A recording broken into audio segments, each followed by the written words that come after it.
Module 8, Method of Words Selection for Dictionary. Selection of words for a dictionary is not an easy task.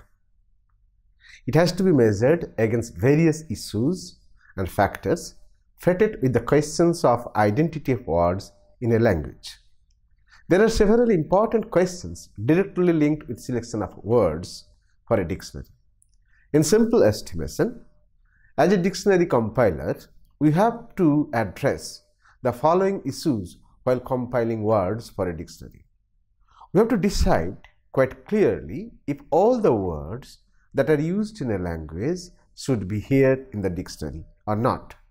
Suppose there are more than 5 lakhs of words in a language, and here the selection question is if it's possible to compile all the words and there should be all the words included in the dictionary or not. We have to decide if words of all types from the prescriptive of structure should be included in the dictionary.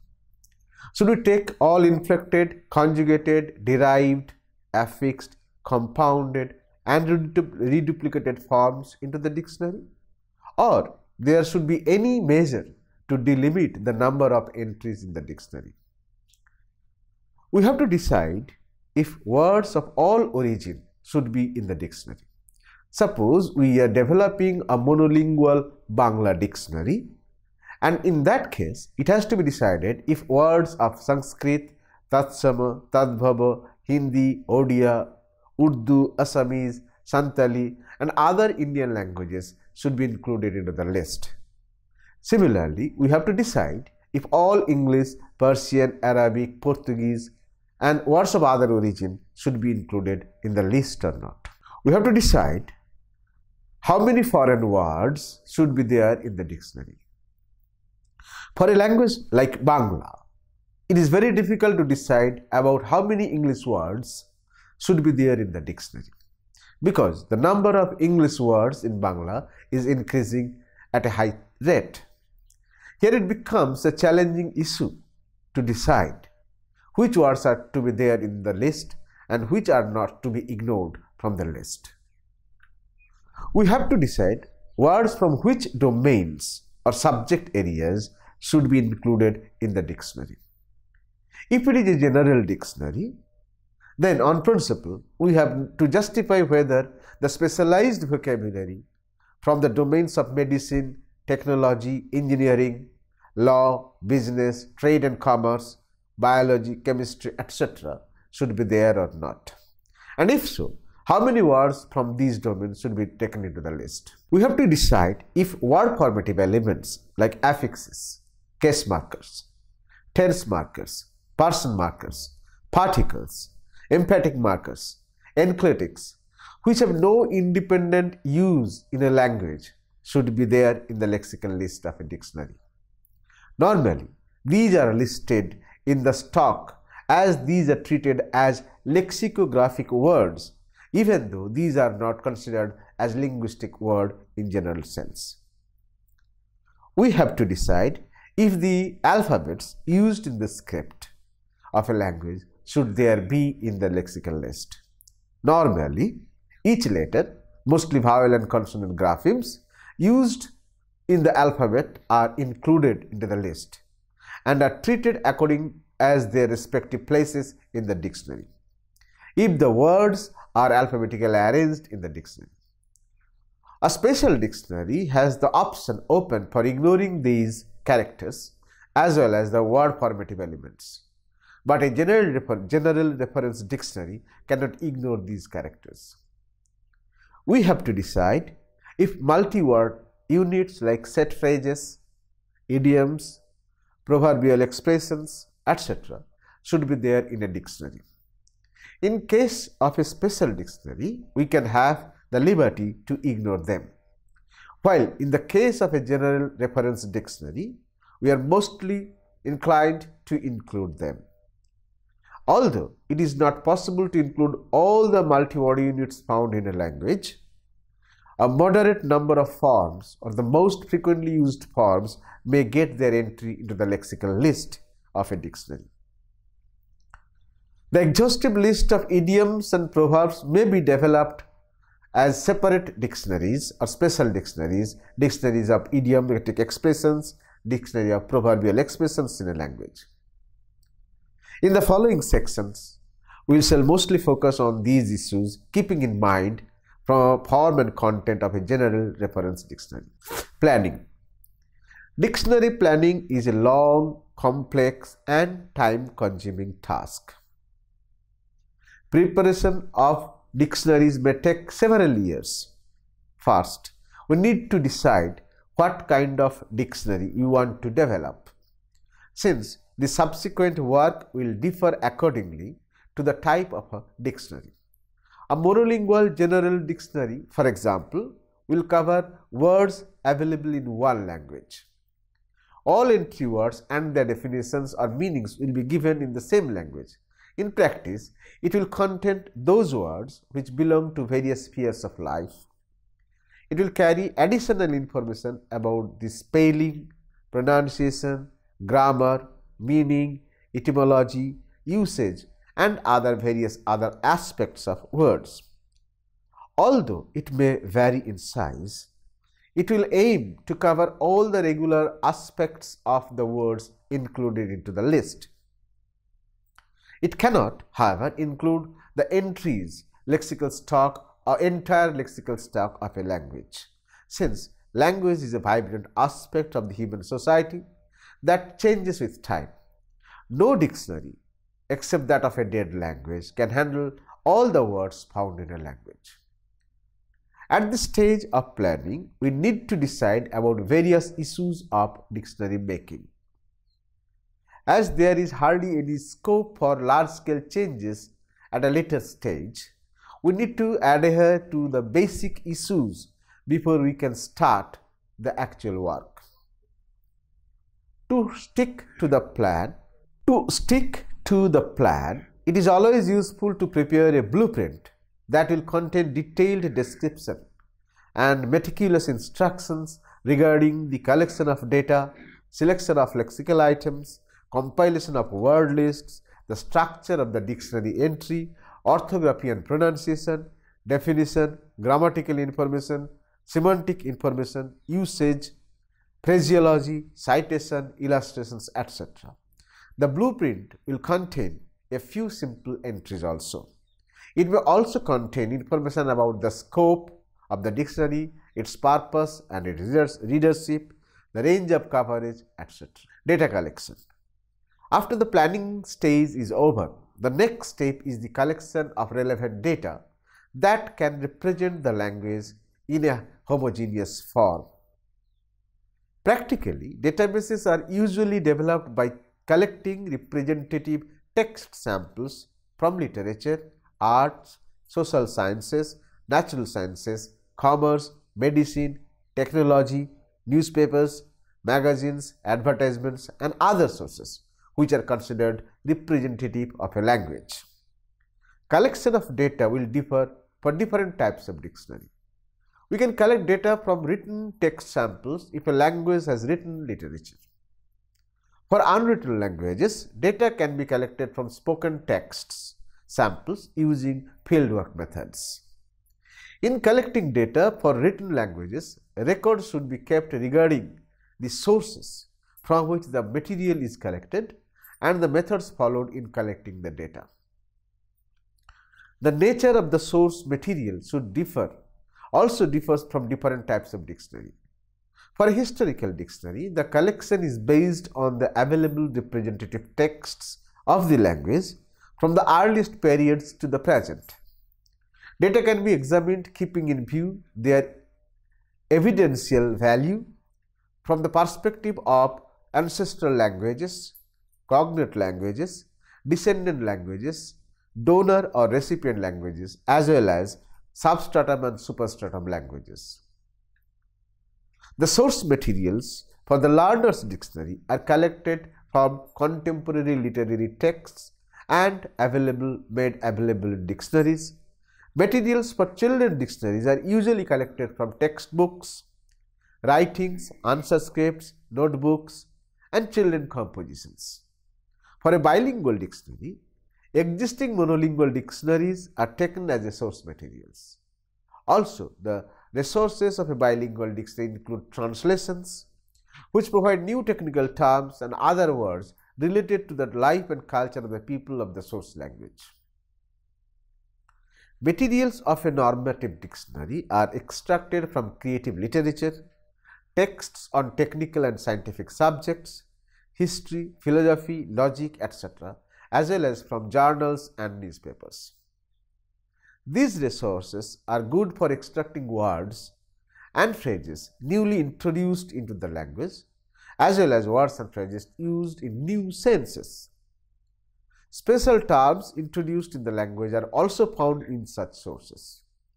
To achieve wide representativeness of data, text samples from mass media, radio, television, etc. are also utilized for collection of words for a normative dictionary. Sources for a reference dictionary are more varied. Since the focus of this dictionary is not only on the standard language, but also the regional variations, it uses text from spoken sources also.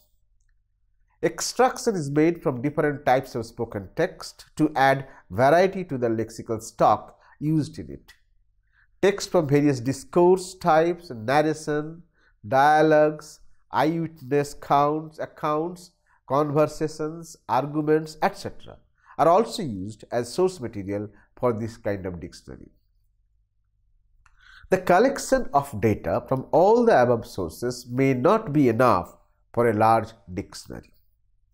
For large dictionaries, there are usually advisory boards consisting of experts on different branches of human knowledge.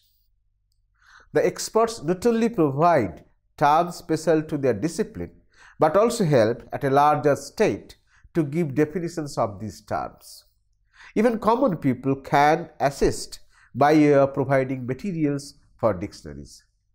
People working on a reference dictionary that aims at representing the regional variation also include texts that provide materials for such variations. The lexicographer, if he is a native speaker of the language, can also provide a lot of information by himself. He may construct his own examples in order to disambiguate certain lexical items. A general dictionary may contain words used in other types of dictionary. To expand its functional relevance, it may include language samples belonging to both contemporary and earlier periods, which can give a diachronic dimension necessary for understanding a language.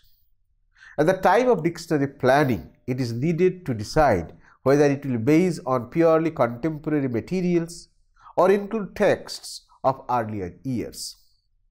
Since idiomatic and proverbial expressions represent the older stage of language and ordinary speakers often quote from old texts, it is sensible to include lexical items from the earlier texts. Although these do not form the central body of the contemporary vocabulary, they are useful for the users for comprehending older texts. A general dictionary does not contain words of local or regional varieties. Such words are usually ignored. However, a lexicographer may include words and terms from local regional varieties only when these terms are standardized and included in the common vocabulary of the language. Archaic and obsolete words are included in the dictionary following the same principle. A general dictionary may also include words related to social and stylistic variations if it tries to represent different registers, professional jargons, slang, etc. as far as possible. Since the inclusion of all these items in a general dictionary is a debatable issue, the lexicographer has to decide how much can actually be included inside the dictionary. The entire database that is considered sufficient for a dictionary should be, in principle, multidimensional, properly balanced, and widely representative. In fact, the uniqueness of a general dictionary is attested in its scope. Extraction of lexical items. Normally, Lexical items are extracted from a text with its full context, which is considered adequate to express its meaning clearly and unambiguously. The context of a lexical item varies according to the nature of its use. At certain times, a very short context is adequate to give clear meaning of a lexical item, while at certain other times it requires a full stanza. From this point of view, a context can either be a word or a single lexical unit, a phrase or a sentence, a full stanza or a collection of sentences, or a full paragraph to give a full context, especially when the lexical unit has some cultural significance. Words should be collected with their full collocational frame, which will provide clear and unambiguous meanings. In fact, the occurrence of a word in different contexts in the same sense should not deter a lexicographer from collecting more extracts, since a new meaning may become available from further extractions. In general, two inferences can be made from the basis of the context. Contextual sense of a word. A meaning is tentatively fixed from the first extract. It is later verified on the basis of meanings taken from all the possible contexts. All the meanings have to be included in a dictionary, since related meanings are treated as multiple meanings of the same word. For example, different meanings of chair can be determined from the following context. He sat on a chair. Here, chair indicates a separate movable seat for one person. The chair of philosophy. It refers to position of professor in an academic institute. He will chair the meeting. That means he will preside over the meeting. He was condemned to the chair. That is, he is electric chair for death.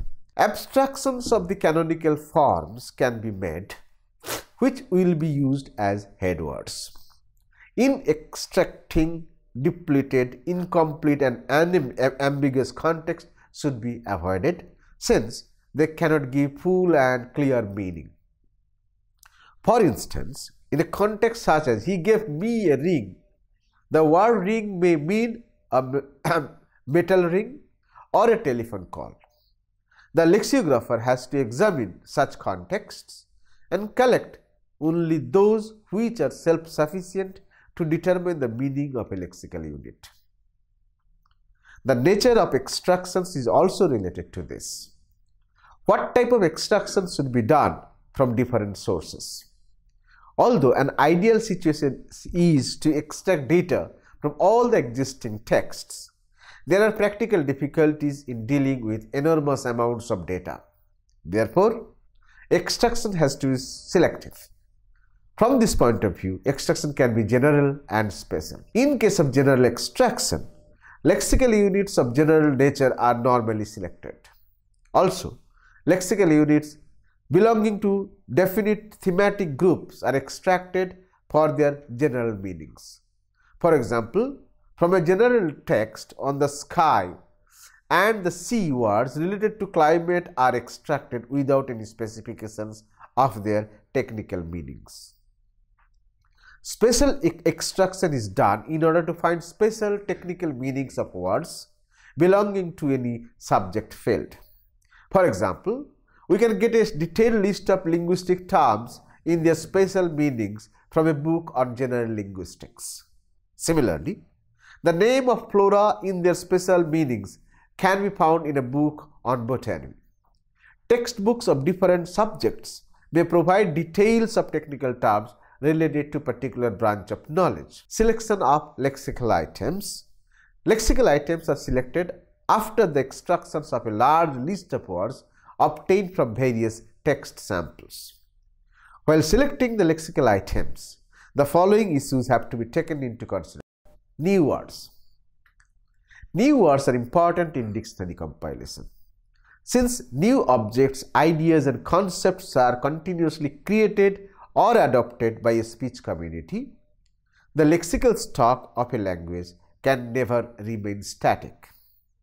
The word stock is in the process of gradual modification in the following ways. New words and expressions are coined, new meanings are given to existing words, words are borrowed from other languages. New words and expressions are coined for different objects ranging from day-to-day fashion to nuclear warfare.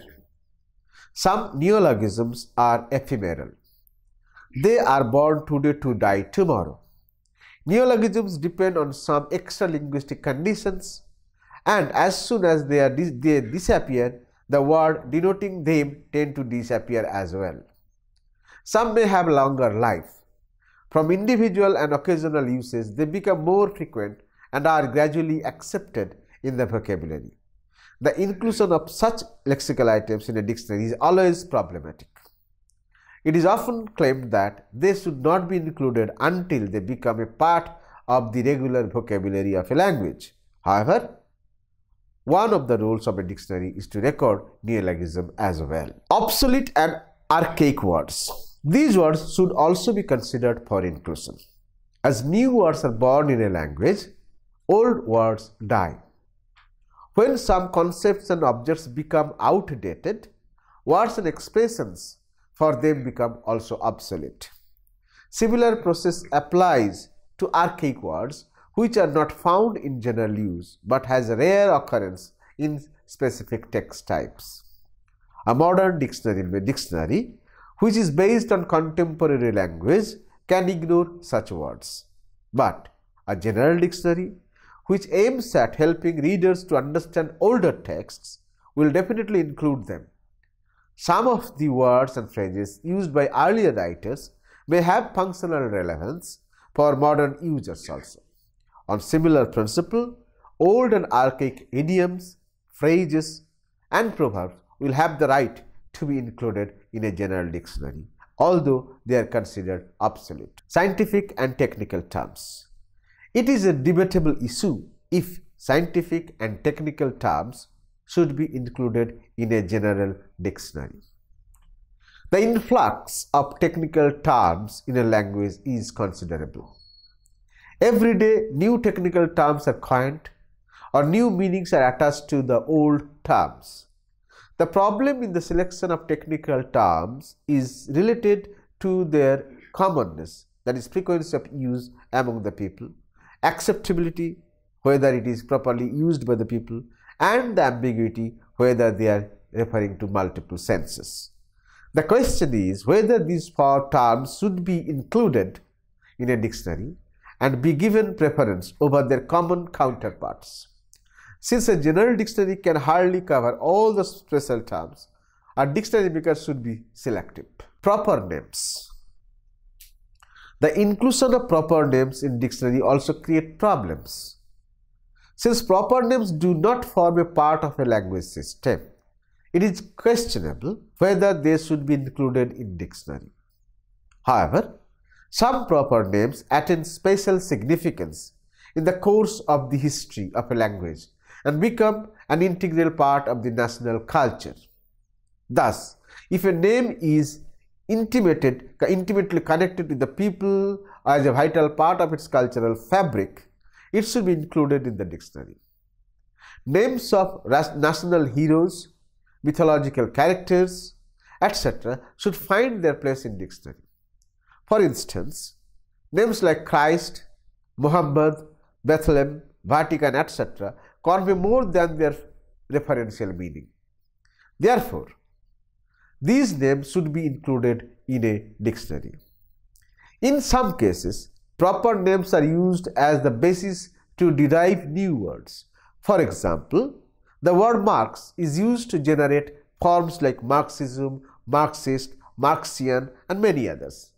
In such cases, it is always desirable to include such proper names, even though the general policy may be against their inclusion.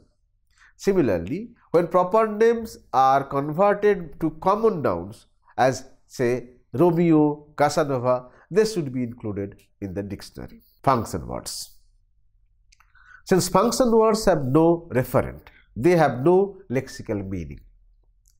They have only functional or relational meaning. Yet, they should be included in dictionary because their functional relations, especially in collocations, are unpredictable, and a function word may have a lexical meaning in one context and a grammatical meaning in another context. For example, the function word does in the following sentence is grammatical. He does not like to go. While in a sentence such as he does his work on time, the function word is lexical. And function words have their higher frequencies than content words. As a result, they have larger variety of functions and greater collocational possibilities, providing greater scope to sense discrimination. Compound words. The inclusion of compound words also presents problems.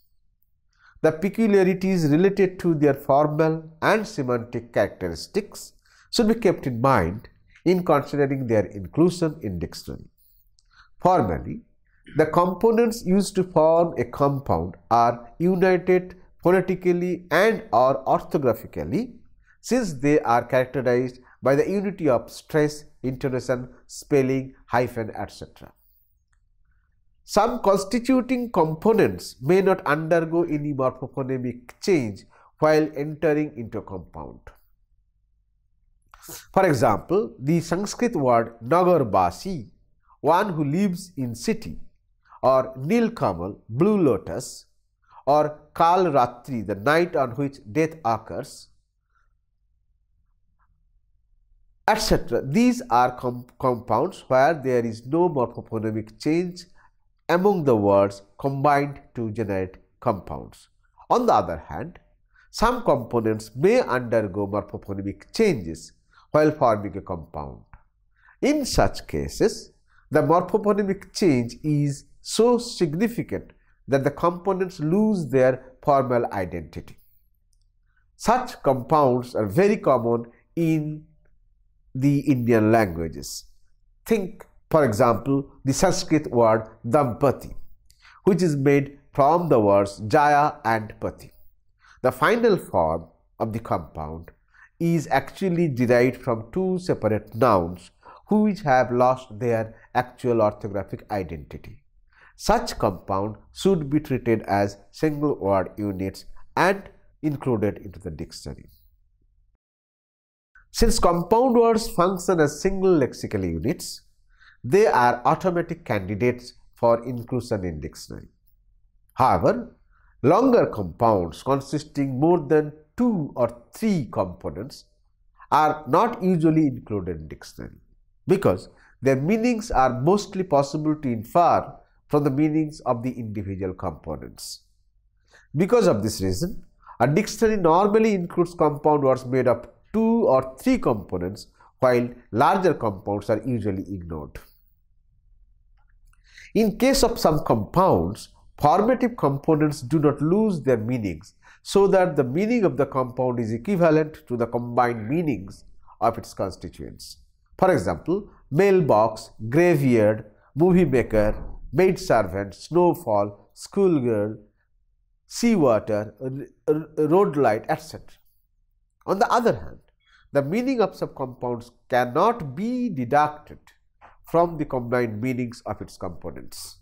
On the other hand, the meaning of some compounds cannot be deduced from the combined meanings of components, since one or both the components may lose their original individual meaning. For example, English compounds like chatterbox, greenhouse, sweetheart, red light, white house, etc.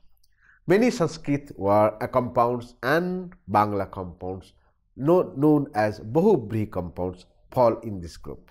Finally, regarding to the affixes, should a lexicographer include all affixes found in a language in a dictionary, or only a selected few should be considered? In case of a general dictionary, a lexicographer does not have any option but to include all the affixes available in the language. However, to be accurate and informative, he may provide information about the high productive nature of some affixes with respect to other affixes which are less productive and rarely used in a language.